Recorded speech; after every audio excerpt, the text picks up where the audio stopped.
అసలు కృష్ణలీలలో అద్భుతం ఏమిటంటే పుట్టిన పిల్లాడికి నీళ్లు పోసి వాళ్ళు తీసుకెళ్ళి 11వ రోజున ఉయ్యాల్లో వేశారు. ఉయ్యాల్లో వేసి పడుకోబెడదామని ఉయ్యాలా ఊపుతున్నారు. ఏదో ఎవరికి వచ్చిన పాట వాళ్ళు పాడుతున్నారు. అందరూ ఎంఎస్ సుబ్బలక్ష్మి గారు, లతా మంగేష్కర్ అక్కర్లేదు పిల్లల్ని పడుకోబెట్టడానికి. తల్లి ఎవరు ఏదో పాట పాడుతుంది. ఎంతమంది గోపకాంతలు వచ్చి పాట పాడిన నిద్రపోయే.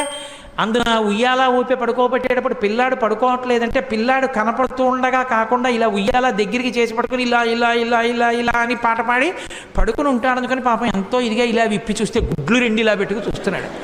ఏమిటమ్మా పిల్లాడు ఎంతకీ పడుకోడు, ఇదేం పిల్లాడే అని చెప్పి ఆ భుజం మీద వేసుకొని పాట పాడి ఎంతో తిప్పి తిప్పి తిప్పి తిప్పి ఇలా చూడటం కుదరదు కదూ. పడుకున్నాడా అంటే ఏం పడుకున్నాడు, గుడ్లు వేసుకు చూస్తున్నాడు. ఏం చేసినా పడుకోడు.